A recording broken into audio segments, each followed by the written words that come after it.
رسول اکرم صلی اللہ علیہ وآلہ وسلم نے اپنی خیمہ گاہ کی حفاظت کا انتظام کر رکھا تھا۔ گھڑ سوار جیش رات کو خیمہ گاہ کے ارد گرد گشتی پہرا دیتے تھے، دن کو بھی پہرے کا انتظام تھا۔ ایک اور گھڑ سوار جیش نے اپنے جیسا ایک گھڑ سوار جیش دیکھا جو خیمہ گاہ سے دور آہستہ آہستہ چلا جا رہا تھا۔ مسلمان سوار ان سواروں کی طرف چلے گئے۔ وہ قریش کے سوار تھے جو وہاں نہ رکے اور دور چلے گئے۔ کچھ دیر بعد وہ ایک اور طرف سے آتے نظر آئے اور مسلمانوں کی خیمہ گاہ سے تھوڑی دور رک کر چلے گئے۔ دوسرے روز وہ سوار خیمہ گاہ کے قریب آ گئے۔ اب کے مسلمان سواروں کا ایک جیش جو خیمہ گاہ سے دور نکل گیا تھا واپس آ گیا۔ اس جیش نے ان سواروں کو گھیر لیا۔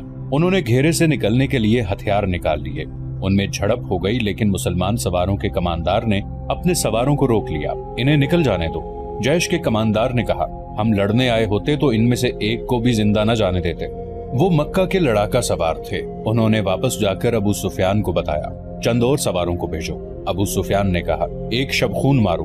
میرے قبیلے کے سردار ایک سوار نے کہا، ہم نے شبخون مارنے کی بہت کوشش کی ہے، لیکن ان کی خیمہ گاہ کے ارد گرد دن رات گھڑ سوار گھومتے پھرتے رہتے ہیں۔ قریش کے چند اور سواروں کو بھیجا گیا۔ انہوں نے شام کے ذرا بعد شبخون مارنے کی کوشش کی، لیکن مسلمان سواروں نے ان کے کچھ سواروں کو زخمی کر کے وہاں سے بھگا دیا۔ مکہ والوں پر تذبذب کی کیفیت طاری تھی۔ وہ راتوں کو سوتے بھی نہیں تھے۔ محاصرے کے ڈر سے وہ ہر وقت بیدار اور چوکس رہتے تھے اور دن گزرتے جا رہے تھے۔ آخر ایک روز مکہ میں ایک مسلمان سوار داخل ہوا۔ یہ حضرت عثمان رضی اللہ عنہ تھے۔ انہوں نے ابو سفیان کے متعلق پوچھا۔ ابو سفیان نے دور سے دیکھا اور دوڑا آیا۔ خالد بھی آ گیا۔ میں محمد رسول اللہ صلی اللہ علیہ وآلہ وسلم کا پیغام لے کر آیا ہوں۔ حضرت عثمان رضی اللہ عنہ نے کہا، ہم لڑنے نہیں آئے، ہم عمرہ کرنے آئے ہیں، عمرہ کر کے چلے جائیں گے۔ اگر ہم اجازت نہ دیں تو؟ ابو سفیان نے پوچھا۔ ہم مکہ والوں کا نہیں، خدا کا حکم ماننے والے ہیں۔ حضرت عثمان رضی اللہ عنہ نے جواب دیا، ہم اپنے اور اپنی عبادت گاہ کے درمیان کسی کو حائل نہیں ہونے دیا کرتے۔ اگر مکہ کے مکان ہمارے لیے رکاوٹ بنیں گے تو خدا کی قسم مکہ ملبے اور کھنڈروں کی بستی بن جائے گی۔ اگر یہاں کے لوگ ہمیں روکیں گے تو مکہ کی گلیوں میں خون بہے گا۔ ابو سفیان، ہم امن کا پیغام لے کر آئے ہیں اور یہاں کے لوگوں سے امن کا تحفہ لے کر جائیں گے۔ خالد کو وہ لمحے یاد تھے جب یہ مسلمان سوار پروقار لہجے میں دھمکی دے رہا تھا۔ خالد کا خون کھول اٹھنا چاہیے تھا، لیکن اسے یہ آدمی بڑا اچھا لگا تھا۔ ابو سفیان نے عثمان رضی اللہ عنہ کو عمرے کی پیشکش بھی کی تھی، لیکن انہوں نے اپنے نبی صلی اللہ علیہ وآلہ وسلم کے بغیر اکیلے عمرہ کرنے سے صاف انکار کر دیا تھا۔ ادھر جب مذاکرات میں زیادہ وقت گزرا تو ہوا کے دوش پر یہ افواہ حدیبیہ پہنچی کہ عثمان رضی اللہ عنہ کو قتل کر دیا گیا ہے، جس کے جواب میں رسول کریم صلی اللہ علیہ وآلہ وسلم نے قتل عثمان رضی اللہ عنہ کے انتقام کے لیے اپنے 1400 جانصاروں سے بیعت لی تھی۔ اسی بیعت کو تاریخ میں بیعت رضوان کے نام سے یاد کیا جاتا ہے، اور اسی بیعت کی وجہ سے ابو سفیان سمجھوتے پر راضی ہوا تھا۔ پھر ایک صلح نامہ تحریر ہوا تھا، اسے صلح حدیبیہ کا نام دیا گیا۔ مسلمانوں کی طرف سے اس پر رسول کریم صلی اللہ علیہ وآلہ وسلم نے اور قریش کی طرف سے سہیل بن عمرو نے دستخط کیے تھے۔ اس صلح نامے میں طے پایا تھا کہ مسلمان اور قریش 10 سال تک نہیں لڑیں گے اور مسلمان آئندہ سال عمرہ کرنے آئیں گے اور مکہ میں 3 دن ٹھہر سکیں گے۔ رسول کریم صلی اللہ علیہ وآلہ وسلم قریش میں سے تھے۔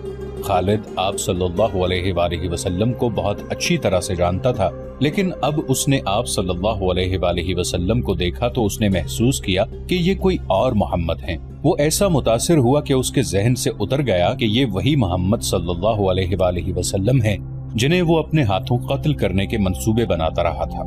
خالد نبی کریم صلی اللہ علیہ وآلہ وسلم کو ایک سالار کی حیثیت سے زیادہ دیکھ رہا تھا۔ وہ آپ صلی اللہ علیہ وآلہ وسلم کی عسکری اہلیت کا قائل ہو گیا تھا۔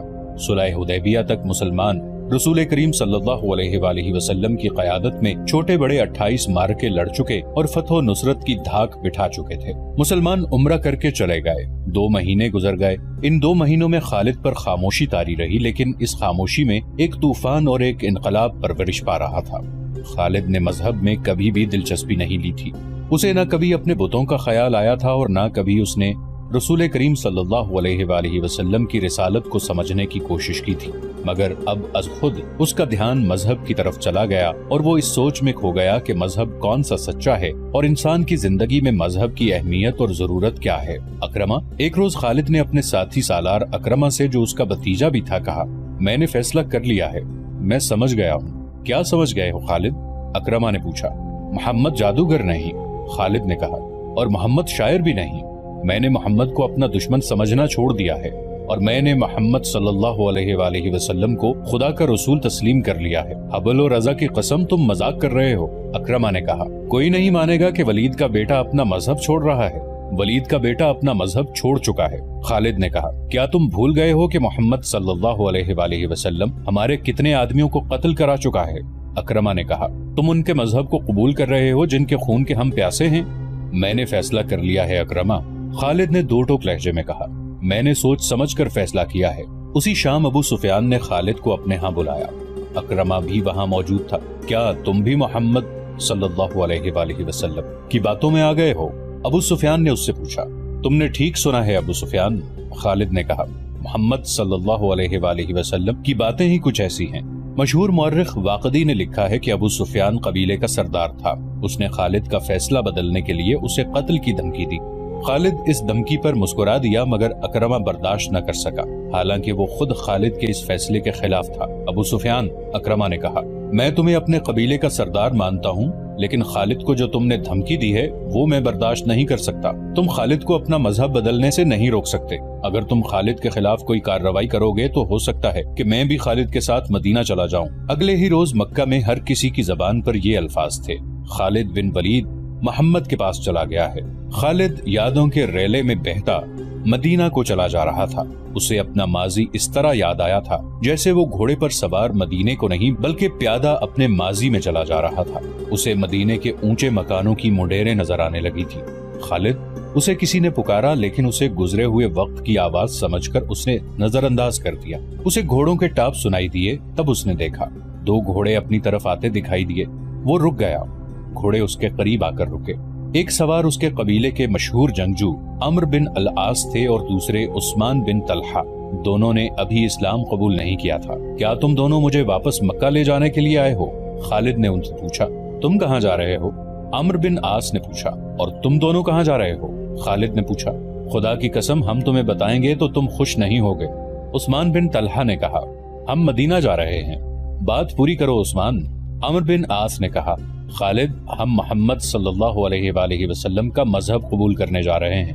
ہم نے محمد صلی اللہ علیہ وآلہ وسلم کو خدا کا سچا نبی مان لیا ہے، پھر ہم ایک ہی منزل کے مسافر ہیں۔ خالد نے کہا، آؤ اکٹھے چلیں۔ وہ 31 مئی 628 عیسوی کا دن تھا جب تاریخ اسلام کے دو عظیم جرنیل خالد رضی اللہ عنہ بن ولید اور عمرو رضی اللہ عنہ بن عاص مدینہ میں داخل ہوئے۔ ان کے ساتھ عثمان رضی اللہ عنہ بن طلحہ تھے۔ تینوں رسول کریم صلی اللہ علیہ وآلہ وسلم کے حضور پہنچے۔ سب سے پہلے خالد رضی اللہ عنہ بن ولید اندر گئے، ان کے پیچھے عمرو بن عاص اور عثمان بن طلحہ رضی اللہ عنہم گئے۔ تینوں نے قبول اسلام کی خواہش ظاہر کی۔ رسول اللہ صلی اللہ علیہ وآلہ وسلم اٹھ کھڑے ہوئے اور تینوں کو باری باری گلے لگایا۔ شہیدوں کو دل سے اتار دیں، ذہن سے ان کا نام و نشان مٹا دیں، ان کی یادوں کو شراب میں ڈبو دیں۔ اس زمین پر جو خدا نے ہمیں شہیدوں کے صدقے عطا کی ہے، بادشاہ بن کر گردن اکڑا لیں اور کہیں کہ میں ہوں اس زمین کا شہنشاہ۔ شہیدوں کے نام پر مٹی ڈال دیں۔ کسی شہید کی کہیں قبر نظر آئے تو اسے زمین سے ملا دیں، مگر زندگی کے ہر موڑ اور ہر دوراہے پر آپ کو شہید کھڑے نظر آئیں گے۔ آپ کے ذہن کے کسی گوشے سے شہید اٹھیں گے اور شراب اور شہنشاہیت کا نشہ اتار دیں گے۔ جس نے تخت و تاج کے نشے میں شہیدوں سے بے وفائی کی، وہ شاہ سے گدا اور ذلیل و خوار ہوا، کیونکہ اس نے قرآن کے اس فرمان کی حکم عدولی کی کہ شہید زندہ ہیں، انہیں مردہ مت کہو۔ عرب کے ملک اردن میں گمنام سا ایک مقام ہے جس کا نام موتا ہے۔ اس کے قریب سے گزر جانے والوں کو بھی شاید پتہ نہ چلتا ہوگا کہ وہاں ایک بستی ہے۔ اس کی حیثیت چھوٹے سے ایک گاؤں سے بڑھ کر اور کچھ بھی نہیں، لیکن شہیدوں نے اردن کے بادشاہ کو اپنی موجودگی کا اور اپنی زندگی کا جو انہیں اللہ تعالیٰ نے عطا کی ہے احساس دلا دیا ہے۔ وہ جس معرکے میں شہید ہوئے تھے وہ 13.5 صدیاں پہلے اس مقام پر لڑا گیا تھا۔ پھر یہ مقام گزرتے زمانے کی اڑتی ریت میں دبتا چلا گیا۔ کچھ عرصے سے موتا کے رہنے والے ایک عجیب صورتحال سے دوچار ہونے لگے۔ آج بھی وہاں چلے جائیں اور وہاں رہنے والوں سے پوچھیں تو وہ بتائیں گے کہ ان میں سے کوئی نہ کوئی آدمی رات کو خواب میں دیکھتا ہے کہ 13.5 صدیاں پہلے کے مجاہدین اسلام چل پھر رہے ہیں۔ کفار کا ایک لشکر آتا ہے اور مجاہدین اس کے مقابلے میں جم جاتے ہیں۔ ان کی تعداد تھوڑی ہے اور لشکر کفار مانند سیلاب ہے۔ مارکا بڑا خونریز ہے۔ یہ خواب ایک دو آدمیوں نے نہیں، وہاں کے بہت سے آدمیوں نے دیکھا ہے اور کسی نہ کسی کو یہ خواب ابھی تک نظر آتا ہے۔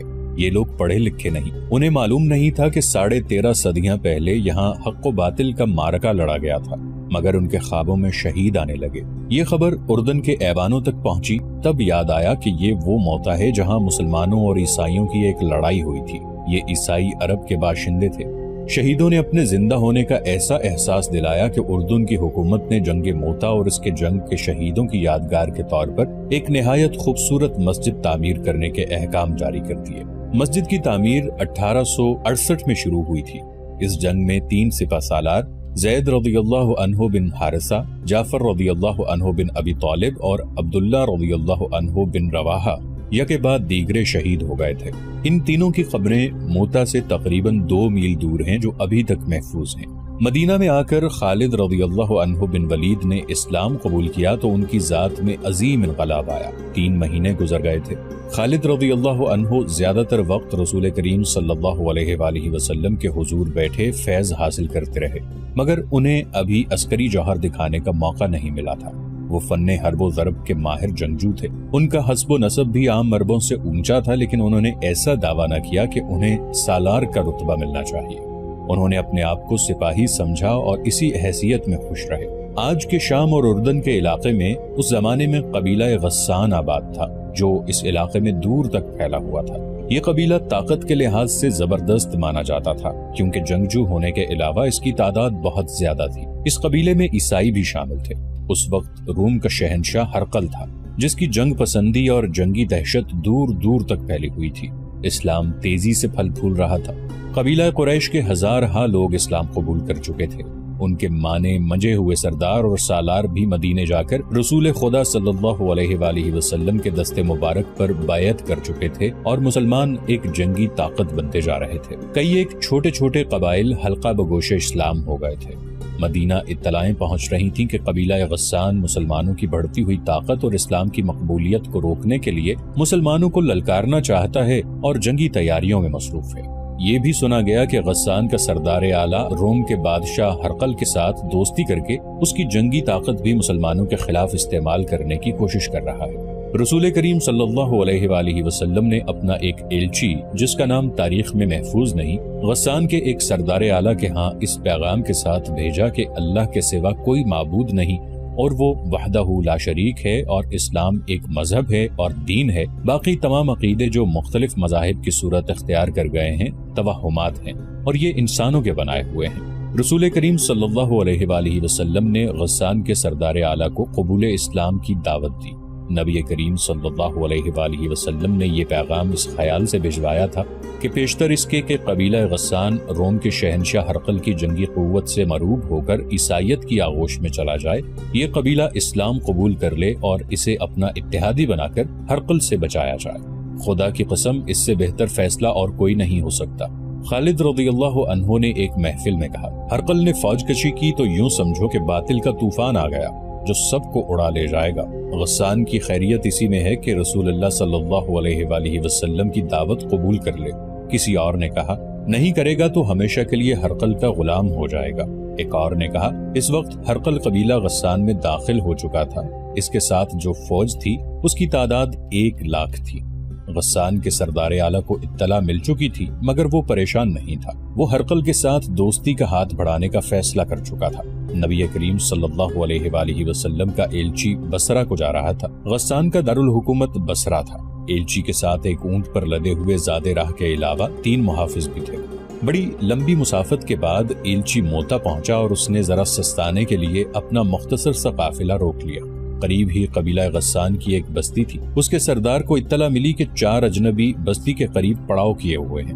سردار نے، جس کا نام شرجیل بن عمرو تھا، مدینہ کے ایلچی کو اپنے ہاں بلایا اور پوچھا کہ وہ کون ہے اور کہاں جا رہا ہے۔ میں مدینے کا ایلچی ہوں اور بصرہ کو جا رہا ہوں۔ ایلچی نے جواب دیا، میں رسول خدا صلی اللہ علیہ وآلہ وسلم کا پیغام تمہارے سردار اعلیٰ کے لیے لے جا رہا ہوں۔ کیا تم قبیلہ قریش کے محمد صلی اللہ علیہ وآلہ وسلم کی بات کر رہے ہو؟ شرجیل بن عمرو نے طنزیہ لہجے میں پوچھا۔ پیغام کیا ہے؟ پیغام یہ ہے کہ اسلام قبول کر لو، ایلچی نے کہا، اور باطل کے عقیدے ترک کر دو۔ کیا تم یہ سمجھتے ہو کہ میں اپنے سردار اعلیٰ کی اور اپنے مذہب کی توہین برداشت کر لوں گا؟ شرجیل بن عمرو نے کہا، اگر تم زندہ رہنا چاہتے ہو تو یہیں سے واپس مدینہ چلے جاؤ، میں بصرہ کے رستے سے ہٹ نہیں سکتا۔